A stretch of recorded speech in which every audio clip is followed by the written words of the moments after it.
have with us Rebeka Piña, Reverend Doctor, I believe, Rebeka Piña, and she is in Mexico. She's going to tell us about her life and how she began with her ministry and all about everything having to do with her. So Rebeka, it's wonderful to see you here today. And so let's get started and find out about you, where you were born, your family, your circumstances, and how you came into Science of Mind, how you found it. Okay, well, first, let me thank you for having me here. It is a real honor to be here. And it's also the realization of a dream that I had many years ago.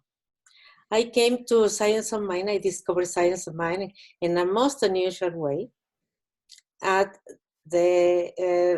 my doctor's office. I didn't know, but he was also a practitioner. Oh, she was a practitioner of Science of Mind? A practitioner of the Science of Mind, Dr. Ferdi Chen. Famous there. And I found a book of the Science of Mind in there, basic principles. And because he was also my family doctor and took care of the kids while they were there, I will be reading this fantastic book that I say, oh, wow. I mean, if this is true, if this works, one day I will be doing this for good, for life. And it was probably very far away from being anything. I just liked the ideas. And then I started to go to the Science of Mind Center of Vancouver, because this happened in Vancouver, British Columbia. I was born in Mexico, and I am back to the place where I was born now in my retirement. But I spent 40 years in Canada, and my children are Canadian. I married a British gentleman who just had moved to Canada. And we raised 2 children, and that's how I happened to be in Canada at that time. And my kids needed a doctor and needed vaccination. And this doctor just happened to be across the street. And I didn't have a car. I didn't know the language too well. And, I knew how to get around, but it was very convenient. I pushed my buggy, got my little one, my girl and my boy, and Dr. Chen changed my life, not only through his wisdom. I didn't know he would have sessions with me in which I got all these ideas, and it was wonderful. He would combine that with medicine, and ever since I have never taken medications other than painkillers once in a while, because he taught me about Science of Mind, and then he invited me, and I was Roman Catholic, Latino Roman Catholic. So he invited me one Sunday and to the Science of Mind Center of Vancouver, because he was going to be the guest speaker. So I said, oh, wonderful. And I was just like, I couldn't believe this was a church. They were passing the basket and everything. I thought a thunderbolt was going to come from the sky and make me disappear. Thinking of being Catholic. Oh my God, I'm in a Protestant church. And my family was so old-fashioned, old Catholic, and we didn't want anything to do with the Protestants. Right. So what year was this, Rebeka? What year? We're talking 1972. 1972. That was a long time. 73. That's a long time. But I started actively at the Science of Mind Center of Vancouver in the 70s. I will imagine 76, 77. I was on the board of trustees for many years, in charge of the coffee for 10 years.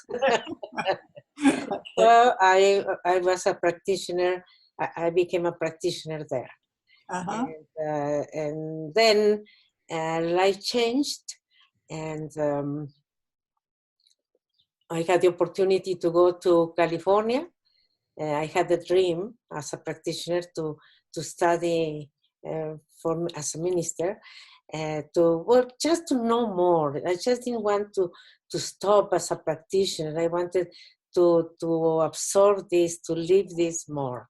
So when life changed for me, and I divorced, and I just decided that I was going to go and study at the Huntington Beach the Huntington Beach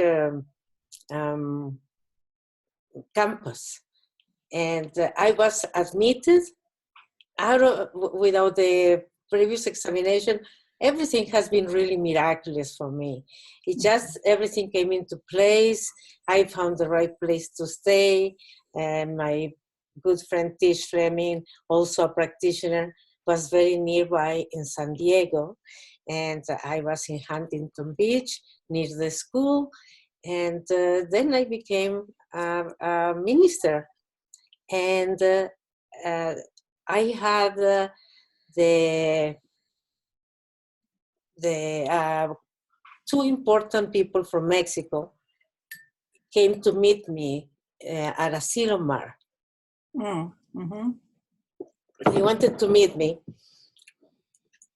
and we tried Monterrey, but it didn't work. Our schedules didn't match, and then we went to Asilomar, and that was the time in which Reverend Christian Sorensen was the president, Mm-hmm. and Kathy Ann Lewis, the Board of Trustees director at that time. And they have been my champions ever since. I had the dream to go to Mexico. These people invited me. They offered to a place in a good, beautiful place. He was the son of a past president of Mexico. And we worked together and started the Science of Mind in Mexico City. I arrived there with my computer and my pen and nothing else. Wow. Wow. No classes, no books, hardly at all in Spanish. But I did get a lot of encouragement. I will always be grateful to Kathy Ann and Christian, who at that time could do it, and gave me some assistance to start. And for a couple of years, 2 or 3 years, I received a monthly stipend that helped pay the employees and the cleaning and start. I didn't know anybody. Yeah. So, but everything was wonderful. 6 months later, Dr. Christian returned with my ex-boss, because I also worked as a minister, assistant minister, my first year with Dr. Don Henderson. Henderson, Santa Ana was that then? Yes. Uh-huh. And then I was a volunteer assistant for the years that I was going through the School of Ministry. Uh-huh. And then when I finished, he threw the beautiful party for me, the graduation, and later on also the graduation party was unbelievable. I mean, like, beautiful, beautiful. One of the customers is a very famous restaurateur in Southern California, and he says, I'll pay for the banquet, and we had waiters with white gloves in their works. Uh-huh. Okay. What What year was that? Pardon me? Do you know what year that was? Yes, I graduated in 1997. 97, uh-huh. 1997. It was just a beautiful party. Then I moved to Mexico in 1998. Mm-hmm. And at the end of 1998, and that's when I started the first group. They have been taking foundations in English because my friend Miguel had a group that also could speak English. So they had the texts and the works and the homework and everything, the study book for the students and everything. And so when I arrived, I had a group of 8 grade 1 students. Well, no, grade 1, foundations. And, and that was the beginning of my ministry. I started to grow really well, with a lot of help from people that wanted and had heard about this. And when Dr. Christian came back 6 months, after, I had only been 6 months in Mexico when he went to see me. And I had just this group of 8, and it was summer vacation, and I mean, prayer works. I said, I didn't know anyone, Miguel. They were on vacation in Europe, and the other person that assisted me too, a German lady, a Chilean German, who assisted me a lot too. Jan Jander is her name. So we have this group, group that started, core group, that we did the foundation. The one was the president, and the other was everything. We organized ourselves as a non-profit, and it went really well. We did have a few ups and downs, especially when this important person decided to go in another direction, and we split, but the split was beneficial for us, I believe. We became more approachable to the middle and lower class too. And before, we were just basically the elite. And I always wanted to bring this to Mexico as my gift. I wanted to come back to Mexico with a gift. And for my people. And I think that this is the gift, and everything just came up the right way, so I could do this. And but my dream started to grow, because it was not just Mexico. All of Latin America was thirsty, wanted, hungry for these ideas, ready to be freed. Sometimes ready, sometimes not so ready. But anyway, that's how I started. And what else can I tell you? After a few changes, and now I worked until about, I was supposed to be there 1 year or two. I said to myself, and then I would go back to Canada to my family and my kids that were still there. And but that 1 or 2 years turned out to be 12. 12, yes. So when I went back to Canada, my life had changed so much, and I could not go back to the same city, Vancouver, because my son is in Victoria and my daughter lives now in California. So anyway, that's how it started. Then on 2010, I actually started in 2009, just with Skype. I really wanted this to go to everyone, not just the people in Mexico City. And the long distance education became really important. So I took the course with Christina Tilston, with Dr. Christina, and I said, this has to be for Mexico too, or for Latin America. That's what when you go online, you don't belong to a country or the other. You know, you are, and this philosophy is for everyone. So it just happened. I was going to retire and go back, and I did, and I went back to Victoria. And then I said, well, I cannot be doing nothing. I have this group who started in Skype. It was terrible to do things in Skype. Oh gosh, those days, the technology was the pits. Yeah. But slowly things started to change, and it then became my passion, the long distance, because that gave me the opportunity to really reach the whole continent. Right. And right now I can tell you that most of my students are from Argentina and Peru. Well, also Mexico, but we have become a real one family. We have created an international community.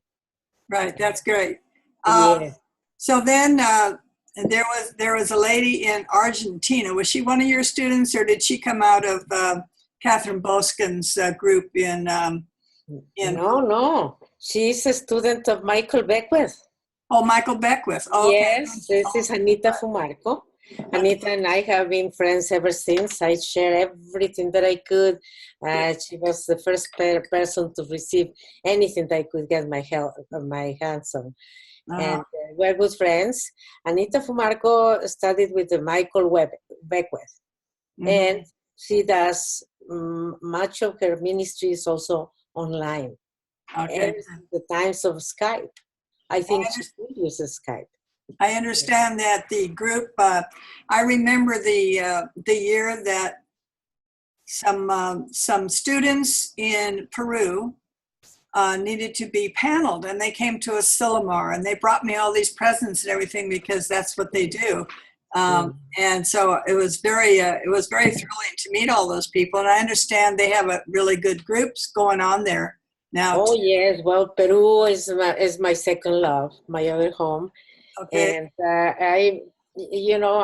Catherine, the plans with Catherine and I had plans to go together, but things didn't work out that way. And God had better plans for both of us. And she was wonderful. They absolutely love her. She did a wonderful job too as a pioneer. With also, she did a lot of translation of herself too. But unfortunately, because the communication had broken between us, I didn't know, and I repeated much of the work. But it's good because, that's what had to be done. But when she had to go back to the United States because of health reasons, her students actually became, let's say, orphan. They didn't know who to look. None of them at that time spoke English. And I think that's about the time that we had Jenny Goff start I don't know if it was, I don't remember, it was once a month that she started an all Spanish speaking group, and she had the people from Peru and probably you and well, let me tell you how Jenny and Nirvana commenced this with me.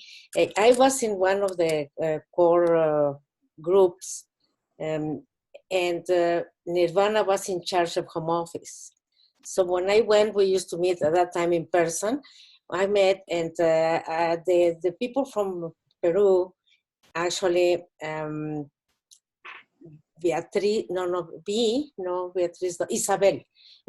Aragonés had approached me with a please help us because we have lost communication with home office.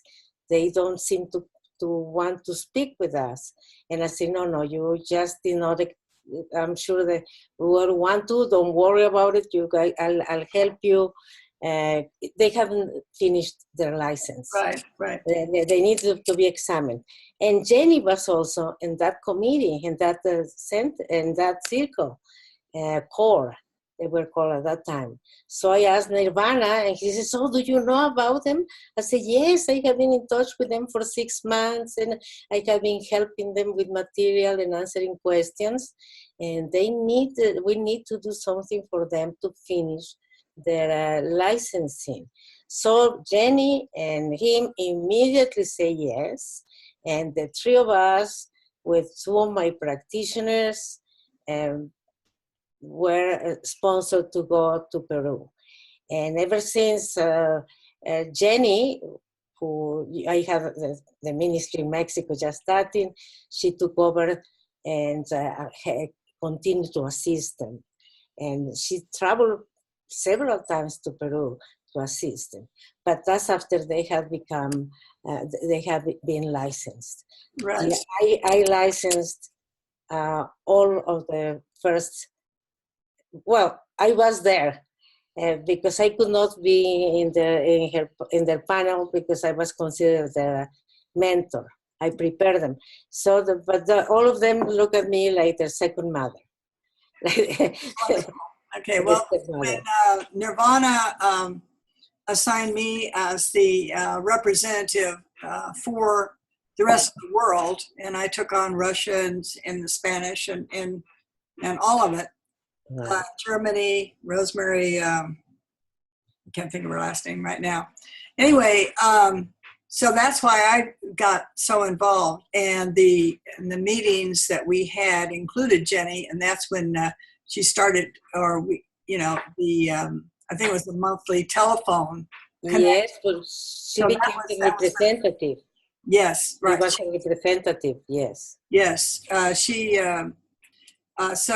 So then there was also another couple that had been trained in Los Angeles, and they went home to Monterey, and they had a very nice group there for many years. I'm not sure what's happening with them now.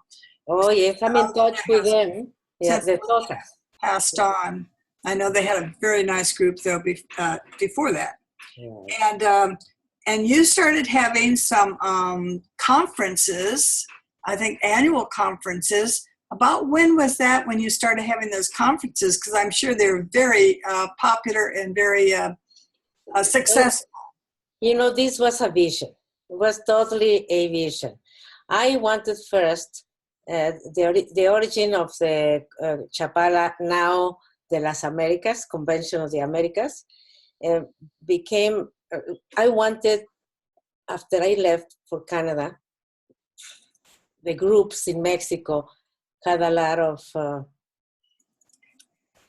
fighting among them, and the usual things.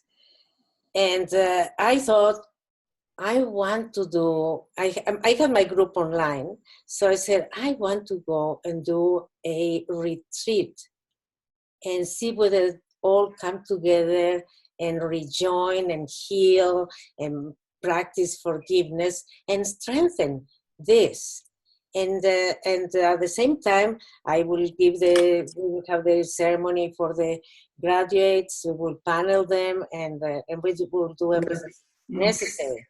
So I basically started to speak with all my friends in Ajijic. I had been a frequent visitor to Ajijic, and we gathered a few homes. So some of the students stayed at Tim and Arlene's there, and others in several homes. We rented only a few rooms in a little place there, and then we just were the local ones. But then I decided to invite someone from home office, and I invited Dr. Ken Gordon, and we had announced him and everything, but unfortunately he couldn't make it that year. And here comes to the rescue John Waterhouse. And he was a real instrument. Yes, he is a go-getter, yes. He probably still remembers that was the second year.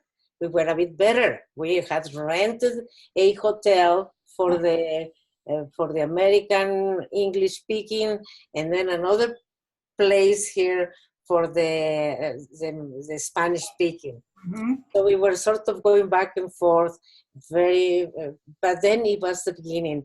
And John Waterhouse and I said to John, come, in the intermission. I said, look at this place. Isn't this, because it's actually mounted in a holy place. There is a holy tree in which every year the local native Indians gather around that tree, and there is a ceremony for that holy tree. Wow. And then behind the holy tree is this beautiful 30-mile lake surrounded by beautiful mountains, and it's just the perfect place to be bilingual, because there are 17,000 permanent residents, 60% Canadian, 40% American. And this it has been a community, a bilingual community forever. So it's just the right place. So I said, John, let's hope that next year we'll be in this place. And now we're looking for an even bigger place. We have connected more. Well, now I gave this to the professionals, not the professionals, but this time the people that are in charge of Chapala had been, it's another dream come true. A few years ago, about 8 years ago, Miguel's father visited Mexico City. Then he brought his son, Miguel Hernandez, who is my right hand, the administrator, and then Jonathan, his husband, who is a fabulous musician, but on top of that, that's his job to arrange this type of meetings for big organizations. So it's just so professional now. I hardly have to move a finger. I still have to approve everything and I usually invite the guests because I know after 30 so many years in Science of Mind, I know everybody. I love the title, the name of the convention of the Americas. I think that's wonderful. That's a Convention of the Americas. About how many people attend these days? We expect this year 150. It's the maximum we can have, and that's with an additional out of the hotel. That's great. That's wonderful. Okay, so I just have a couple of questions here. So for people of the future and the people that are watching this interview, what do you see as the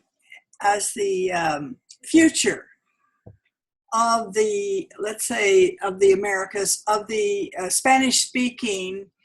I know that you got all of the classes translated into Spanish for home office, and so those are available in the U.S. also. And but what do you see as what you would like to see as the Spanish-speaking people, for the Spanish-speaking people in the future? What wonderful message do you have for them? Well, this is already happening. This is called the School of Leadership in Latin America. For us, it's called ELELA, E-L-E-L-A.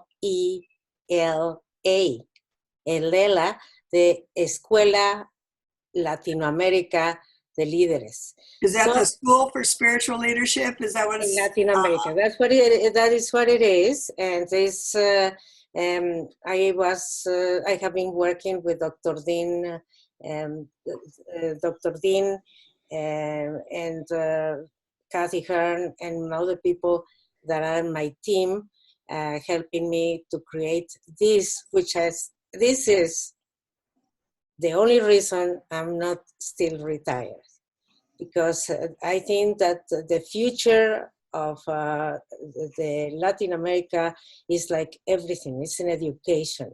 We want leaders who are educated, powerful, and feel confident, proud, and well prepared. Wonderful. So this is the dream. I already left all of my other teachings and the center in Mexico, and everything is now in the practitioner's hands. And I'm totally dedicated just to the ELELA, to the School of Leadership. I'm developing curricula, and hopefully I will be translating some of the curricula from Dr. Linda McNamara. Okay. Go ahead. What do you see for the future of Science of Mind around the world? What do you see with that? Well, I'm sorry, somebody had trouble with the bell. Okay, how do I see the future of Latin America? Well, of the science of mind and on the world. I think that I truly believe, and that's the reason I have dedicated 30 so many years of my life of hard work, I must say. But hard work only if you call it work.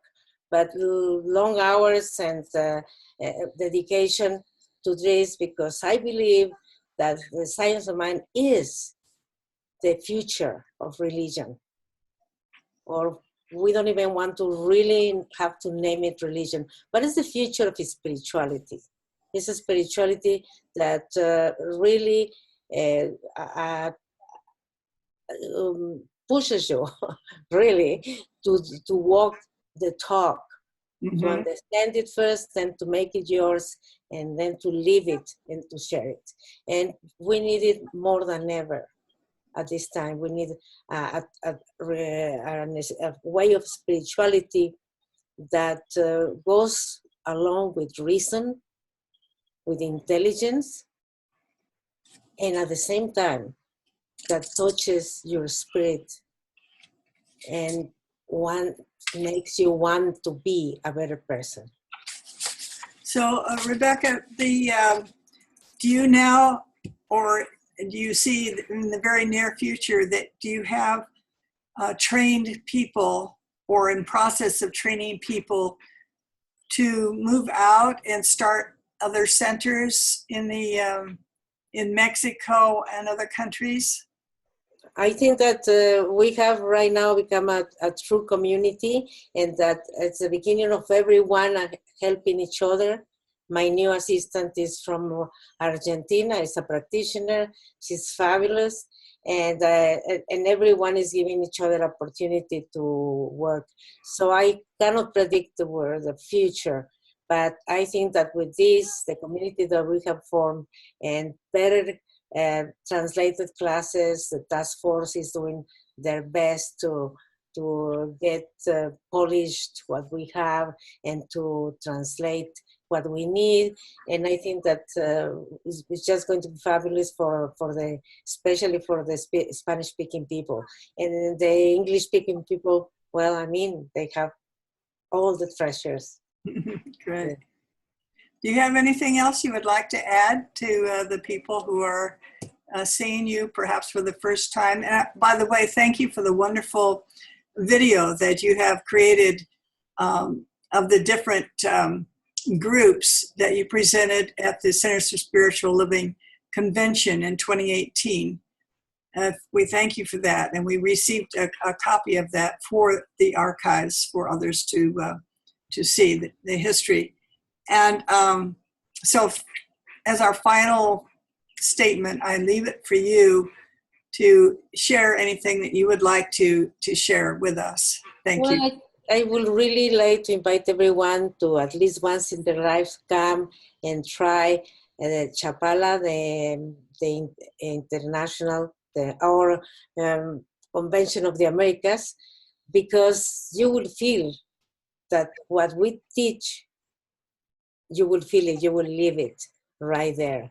And I think that that's the way to really get rid of walls and build bridges between us. And that's knowing each other better, understanding each other better. So and if you cannot do it, well, that's fine. You know, send someone that can, or support someone that would like to come. And we have maintained, thanks to the generosity of our guests, no one and none of us charges a penny for anything. Thanks to that, we have managed to keep the prices so low, you will laugh at what less than 300 with all included, hotel and everything. So come, go know us, and let's get to know each other better and love each other more deeply because of that. Thank you. Thank you very much, Rebeka Piña. Hello, I'm Marilyn Leo, founder of the Science of Mind Archives and Library Foundation. I hope you have enjoyed this wonderful interview with this very special, wise sage person. They've been around for quite a while. If you value these interviews, we invite you to show your generosity by making a donation or joining as a member of the Science of Mind Archives and Library Foundation. Thank you for watching.